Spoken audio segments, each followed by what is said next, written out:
This episode of The Minimalists is brought to you by nobody, because advertisements suck. The Minimalists. Hello, everybody. Welcome to the Minimalist Podcast, where we discuss what it means to live a meaningful life with less. My name is Joshua Fields-Milburn. And I'm Ryan Nicodemus, and together we are the Minimalists. Ryan, today we're going to discuss minimizing and letting go of sentimental stuff. Sometimes the most difficult things to let go of. Often the most difficult. And for that reason, people often want to start there. Like, I want to just tackle the difficult thing. And I get that impulse. Mm-hmm. In fact, unfortunately, that's where I started. Oh, that's right, with all your mom stuff. Right. Before I even had heard about minimalism, it was really understanding minimalism. Because here's the weird thing. I think that wisdom begets minimalism. Minimalism does not beget wisdom. You can tweet that podcast, Sean. Now, let me expand on what I mean by that. So you're saying the act of being a minimalist doesn't necessarily make you more wise. Right. And what I mean by that is, but once we understand the absurd meaning that we impart onto our things, once that illusion sort of begins to dissolve in front of us, we realize, like, oh, these don't actually have the meaning that we thought they had. And by understanding that, the things become less sentimental. So you could grab a giant dumpster and start with all your sentimental things and just throw them in there. And it's going to make you more miserable by doing that, without the understanding of, oh, wait a minute, these things don't really have the meaning I thought they had, the significance I thought they had. And that's what I wanted to talk about today. Letting go isn't always fun, but it is always freeing. Now, freedom sometimes is really jarring. I have a friend who was in prison for 10 years. And when he got out of prison, he didn't know what to do with himself because that freedom was a bit much for him. He wasn't used. What he was used to was what? The constraints of the prison, the literal prison he was in. Now, we've been imprisoned by the American dream, by consumerism, by corporatism, by the desire for more and more stuff. In fact, on the Minimal episode today, I'm hoping to talk about sentimental items, and we'll talk more about that on the Maximal as well. But on the Maximal, I really want to address the problem with wanting more, always wanting more, and trying to form a deeper understanding there. Now, when I talk about minimalism or letting go is freeing, it can be jarring as well. And so I think about when I got laid off, and all of a sudden I was free. And it was like, I think I was depressed for like a month because I didn't know what to do with that freedom per se. I mean, I knew that we were writing, we had a book on the way, we were going to go on tour. So, I mean, I had things to do, but, going 100 miles an hour to a complete stop, it was super jarring. Especially like, I was needed all the time. My phone was constantly ringing. Hey, can you solve this problem for me? Hey, I got a customer who needs this, whatever. I got an employee that, I got a whatever. You were significant, and you lost some of that significance or perceived significance. But I got all my time back like instantly. Right. Like all of a sudden I had, an extra 60 hours a week. Now, I love what you said. You said, I had things to do, and if I were to pin that, but you didn't have things that you were told to do anymore. And so you had a particular kind of freedom. It's just like my friend who got out of prison. There wasn't someone literally looking over his shoulder now telling him when to eat, when to go to bed, when to go outside, etc. He had to make those decisions on his own. And it required a particular kind of discipline, but I think even that discipline is birthed out of an understanding of where we want to go. A sort of arrival point that determines what the journey is. Well, today's journey is understanding our connection with sentimental stuff. Before we get into our first question, Ryan, I had this, people can text us, 937-202-4654. We answer a lot of your questions. Those texts literally go to both of our phones. We don't answer everyone. We can't. But we do respond to some folks, including some folks here on the podcast. I don't know if you saw this one, Ryan, but this one is from Claire Stanton. Now, we interviewed her family, Alana and Mike Stanton, for our documentary Less Is Now. Oh, yeah. They didn't make it into the final cut of the film, but they had this beautiful family. And so what we did, actually, when we appeared on the Today Show a couple months ago, they asked for a few other families who have been inspired by minimalism who weren't in the documentary. It was like, oh, perfect. Well, here's one family for sure. And so they were featured in that Today Show segment. Podcast, Sean, if you could put a link to that in the show notes so folks can check out the Today Show interview, because you see this whole family. I think it's 4 kids that they have.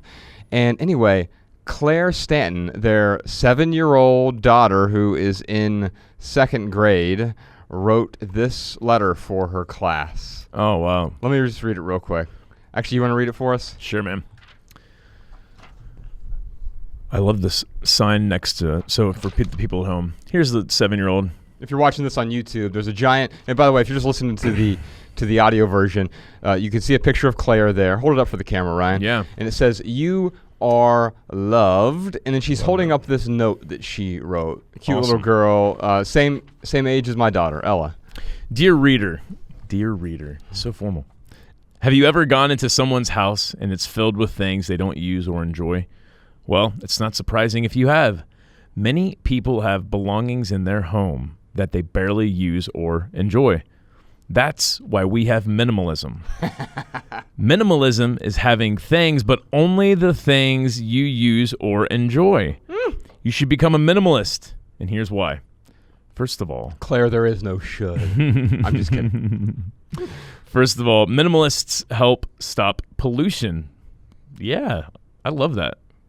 For example, if you only buy the things that you need or will actually enjoy, you would have less trash go to the dump. It would also be one less plastic bag going in the environment.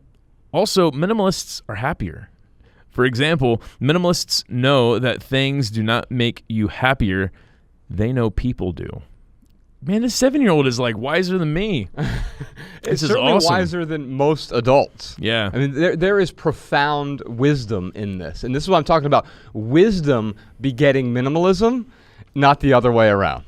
Dude, she's a writer. She's gonna write her own book one day. I can feel it. I mean, I really wish Ella wrote this well, and it really shows that maybe I'm doing something wrong as a parent.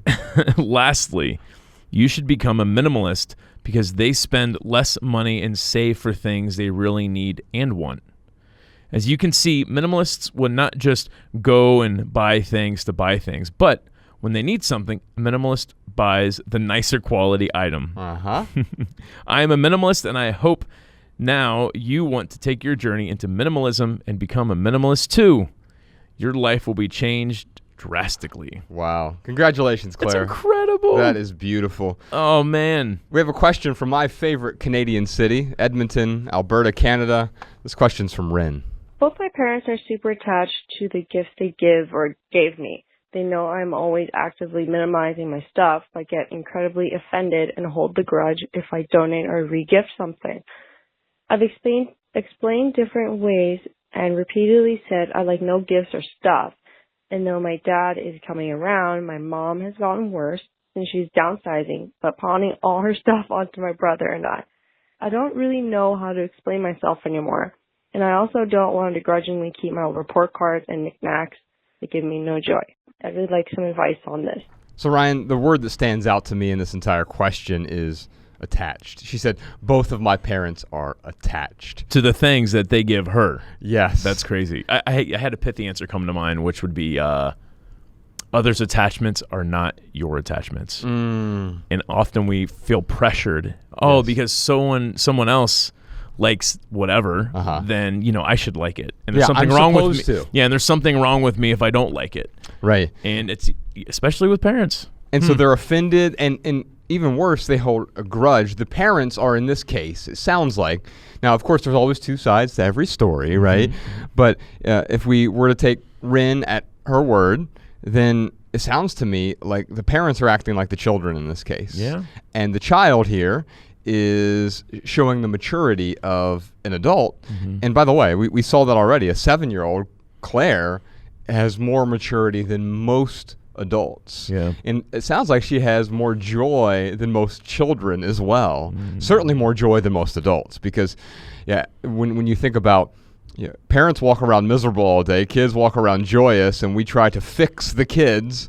But what we're really doing is fixing the joy out of them, accumulating things onto them. Now, the parents here are doing the same thing. Yeah. Rin, if I were to rephrase your question, I would say, how do we tactfully and appropriately address loved ones regarding stuff they've given us that they're giving away, especially those things they consider of significant sentimental value? Oh, that's even worse when a parent's like, here, take this. This was your grandma's whatever. Yeah. It means a lot to the family. Now it means a lot to you. Exactly. Yeah. So let me give you a pithy answer for you. Possessions have no intrinsic meaning, only the meaning we assign to them. Yeah.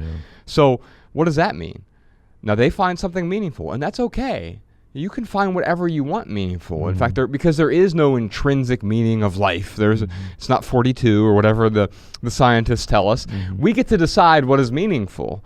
And so your parents have decided those things are meaningful to them. And so instead of saying those things aren't meaningful, what you're really saying is, Rin, those things aren't meaningful to you, and that is okay.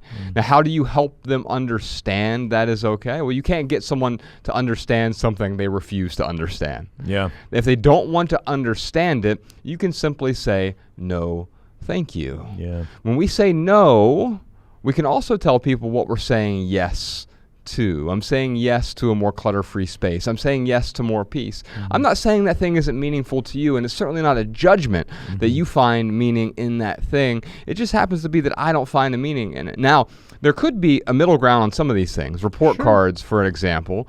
Ryan, if she's like, well, yeah, okay, I might want to reference those report cards someday for some reason. Great, let's scan them all today. We'll do it. In fact, I'll tell you what you could do. If you really want to contribute to me, Mom and Dad, why don't you scan them for me? That'd be a great gift. And so you're telling them yes, and you're accepting their gift without being attached to the meaning that they have attached to those things. Yeah, I mean, the first approach that I think of is the one that I took with my Oma, my most loving grandma. I mean, she's amazing. She gave me that paperweight. And I was like, she's like, oh, well, you're a writer and you have lots of papers. Like, she's imagining, my home just filled with stacks of paper everywhere. Yeah. And they're blowing all over the place. Right. And she solved a problem. And for you, what she did was she gave you a solution to an imaginary problem. Yeah. So I just said to her, like, I don't really have that much, I don't have that many stacks of paper. I wouldn't, this is a beautiful paperweight, but it's not something I would necessarily use. How about I find it a really good home? And she was like, would you do that? And I'm like, yeah. So I found, and she was just trying to be nice, but she was also trying to get rid of something. But and you knew her intention was great. Yeah. So found it a good home. Now with other family members, my very loving mother, she, and this is before minimalism, she would always just get me the most, random things for Christmas out of love. And like, here, I want to give you something. It's Christmas time. Here's a present, Yes.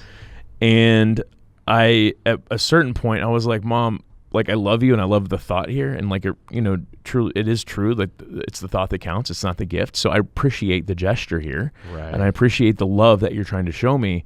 But this is actually not helping me. You're just giving me things that I have to put into a donation box or I have to give away eventually. Right. There's no need to get me any more gifts. And she didn't really listen. Yeah. Didn't really respect that. So, I'm like, whatever, like it's her choice to listen or not listen. So the next time it was a birthday or Christmas or something, and she had like this bag of things, and I just refused it. I was like, I love you and I appreciate this, but I'm not taking this home. Like, you're making this my problem now. Right. But And what I love about that is you didn't make it argumentative. no.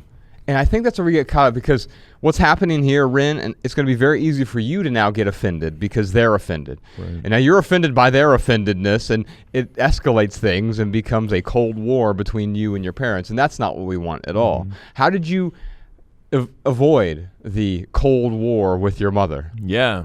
No, I just simply and very politely and respectfully just refused. And she was offended, like, because I think there was like a business card holder. Okay. And I was like, Mom, if it makes you feel good, like, I could probably use this business card holder. And she was like, and then like she had mentioned like passive aggressively, a couple weeks later, whatever, a couple months later, oh, remember when I gave you stuff and you just kind of picked and chose what you wanted and you just left the rest with me? Mm-hmm. And I was like, Mom, I would prefer you to not get me anything. So there were some difficult conversations. There were some honest conversations. But like you said, keeping things non-argumentative and just going out of your way to express, the gratitude you have for your relatives' love. And the love has nothing to do with the things. But going out of your way to show them, like, hey, I know that you love me and I really love you back. And then also to consistently show them respect as you're kind of, denying their gifts. I was thinking about saying, as you are kind of setting up your boundaries. Yes. But more importantly, like, basically what I was saying to my mom and what Ren might have to very honestly communicate to her parents is like, hey, I love you, but your expectations are not my expectations. And, just do not escalate. That's the key point there is we always want to de-escalate in these situations if we want to maintain the peace. Yeah. And we think of peace, Ryan, we often think of peace of mind, right? But it's really peace from mind. Mind gives meaning to so many things, and in this case, literal things, the physical things, the accoutrements of living. And what you can do, instead of saying, hey, I don't find those things meaningful, you can also let your parents know, Ren, what do you find meaning in? What experiences might you find to be meaningful? So you're not simply saying no, you're de-escalating by telling them yes to something else that you find meaningful. Ren, I'd love to give you a copy of our book, Everything That Remains. It's the 5-year story of Ryan and I, we were the suit and tie corporate guys to becoming minimalists. But in that, there's also a story of me dealing with my mom's sentimental items. We touched it a little bit in our documentary, Less Is Now, but there's a deeper dive of dealing with my mom's sentimental stuff in Everything That Remains. So it's my favorite book that we've ever written so far. Who knows? Love People Use Things might be the new favorite eventually. It's not out yet. Love People Use Things will be out this summer in July. But in the meantime, check out Everything That Remains. If you want the audiobook, if you enjoy the podcast, you'll probably enjoy the audiobook version of Everything That Remains. Or if you want the book or the ebook, we're happy to send those to you as well. Teresa from Facebook has a question for us, Ryan. Why does our brain try so hard to hold us back from releasing sentimental possessions?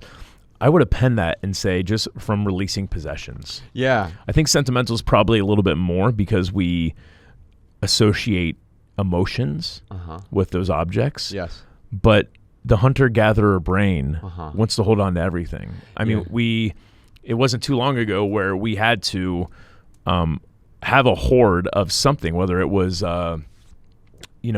food or whether it was, textiles, whatever it is, we didn't have access. Yeah. And now we have access, but it's that part in our brain is still very much alive and wants us to hold on. Access is the key there. I think about food, right? Like the things that are most appealing to us are sweet foods, right? And it's because we didn't always have access to those. Our pre-civilized ancestors, as soon as they found a pot of honey, it was all, or a find of honey, that they would gorge on honey because they needed those calories. And now, everything has sugar in it. Right. And so we've engineered our world to overconsume. And that's what's happening with our stuff now. In fact, if you go far enough back to pre-civilized people, the true hunters and gatherers, what we find is that they couldn't hold on to certain things, right? They didn't have a couch for a reason. They couldn't carry it with them, right? They had only what they could carry on their person. What has really happened is we've been civilized to death, to borrow a phrase from our friend Dr. Christopher Ryan. And in that civilization, what we've been taught, what we've been acculturated to believe is that we are supposed to hoard, that we have a scarcity mindset. And so fundamentally, Teresa, that is the answer. We have been acculturated to have a scarcity mindset. And part of that is evolutionary, where, yes, we've evolved to to use things that are useful to us, to acquire things that are helpful or nourishing to us. However, we can now transcend that evolution because, as you said, we have access to all of the things that we need. Yeah. Ryan, what time is it? You know what time it is. It is time for our lightning round where we answer your text messages. Text your questions and comments to 937-202-4654. Yes, indeed. During the lightning round, this is where Ryan and I do our best to answer questions with a short, shareable, less than 140-character response. We put the text to these minimal maxims in the show notes so you can copy and share our pithy answers on social media if you'd like. And now you can find all of our minimal maxims in one place, minimalmaxims.com. Lori has a question for us. She does. What do we do with all the things associated with a loved one when we've lost them in a particularly tragic, traumatic way? I lost my daughter to suicide 3 years ago. Man, Lori, so sorry to hear about that.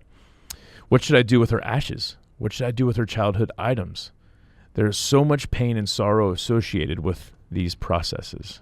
Yeah. Laura, I'm so sorry that you've gone through that. And now I'm sorry even more that you continue to suffer while trying to sort through her things. I do have some pithy answers for you. Some ones that we've used in the past, also some new ones for you. So, of course, we have to start with this one. There are no shoulds, only coulds.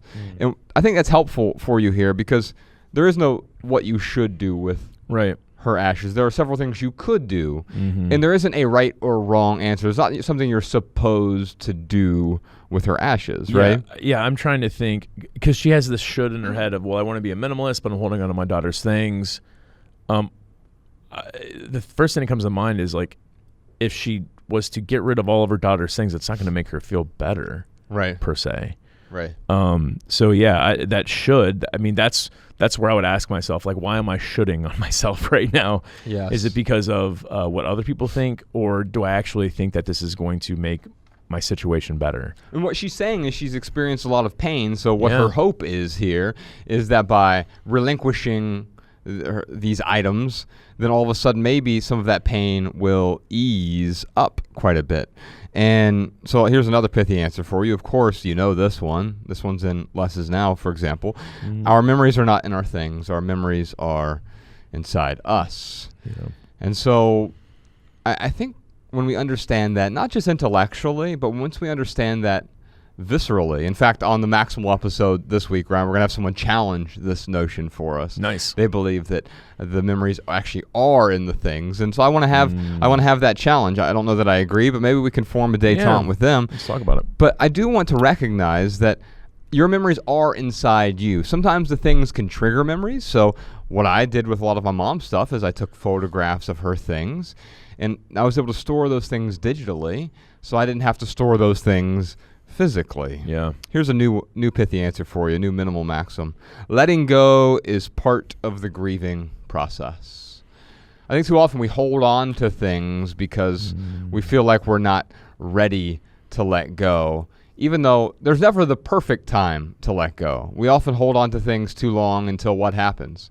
We get dragged. If you hold on for too long, you will get dragged. You can tweet that as well, Podcast Sean.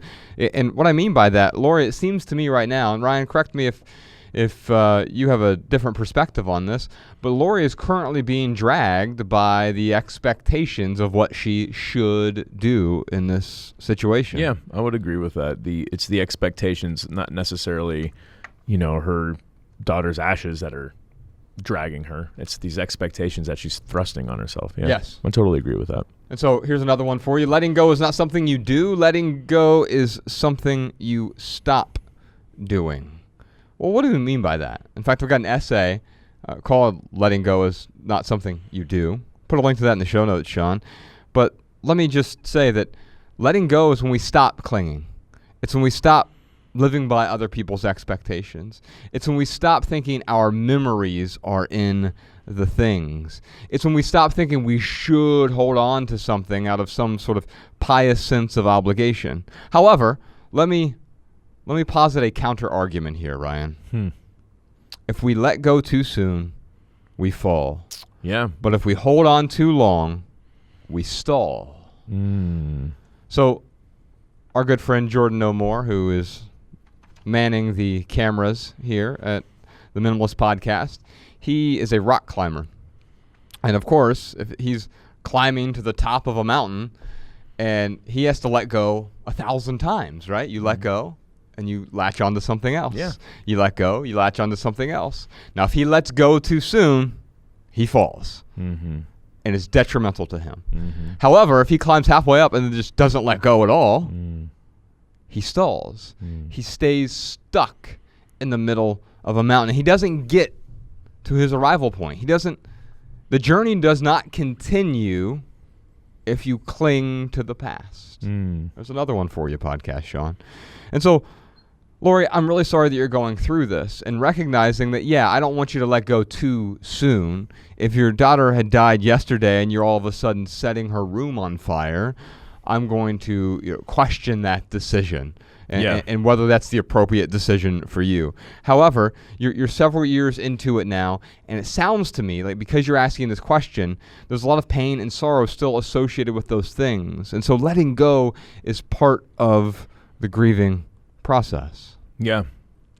Yeah, I mean, I just want to encourage Lori to treat herself kindly and treat yourself with compassion, Lori. Don't beat yourself up too much. In fact, I got a couple pithy answers too. The first one is letting go is an act of self-compassion. Yes. Yeah, it is. Well, it all depends on what you're letting go of too. But often that's the case. The other pithy answer I have is letting go of shoulds is more freeing than letting go of stuff. Yes. I think, Lori, that is the truth. I think, Lori, you've got to, really be honest with yourself and ask yourself, like, the stuff that you're holding on to, is it creating you more pain to hold on? Or is it actually doing something for you? It sounds like there is some type of pain happening. Right. So is it other people's expectations? Is it because you're at home thinking, oh, well, Ryan and Josh wouldn't give me my minimalist certificate, I'm sure, because I'm holding on to this stuff. Like, if that's the reason, then you might want to think about the things that you let go of. But if clinging to those items, if it's preventing you from moving forward with your life, well, then, maybe that's the better reason to start to let go of some of these things. But you can always take pictures of stuff. You can always scan stuff. So you don't necessarily have to lose that trigger, because oftentimes the stuff can trigger a memory. So take a picture of it or scan it. You can always go back to that. And then also realizing that by having fewer sentimental items, they're not watered down by hundreds of sentimental items. We actually enjoy those sentimental items much more. Yeah, absolutely. Well, we got a bunch more to talk about today, Ryan. So much more. But first, what do you got for us? Here are some voicemail comments and tips from our listeners. Hi, I have 2 tips. So on a Patreon podcast, Ryan mentioned that he wasn't even aware of how many advertisements he was seeing on a certain service. And I live in New York, so there are advertisements everywhere, on the subway, at the bus stop.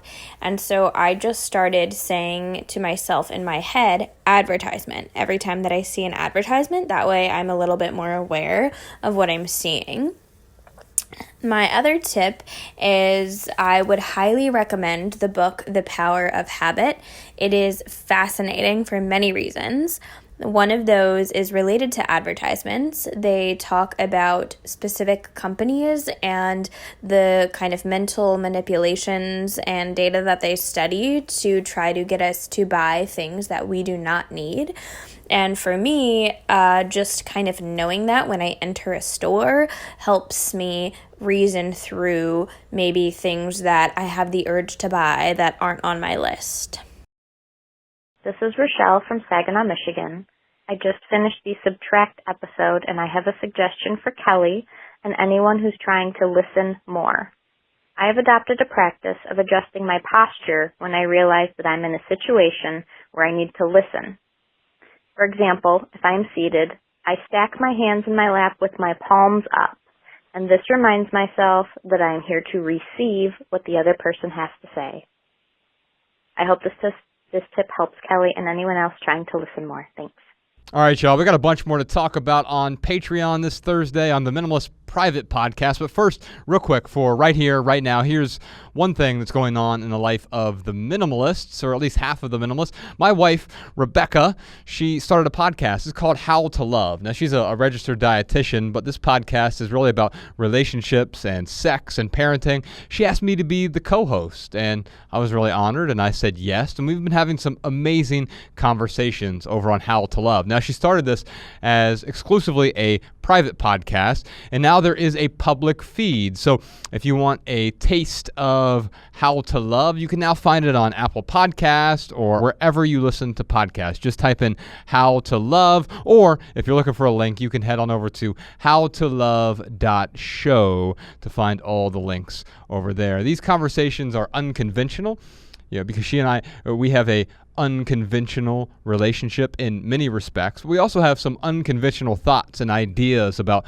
parenting, about relationships, about monogamy, about the way that we interact with each other, about alone time and creating space for each other, about desire, about our needs. And we talk about all of these things in a very honest and open way. The podcast is called How to Love, and you can find it at howtolove.show. For our added value this week, well, since we're going to be talking about nostalgia, especially on the Maximal episode, we're really going to dive deep into nostalgia.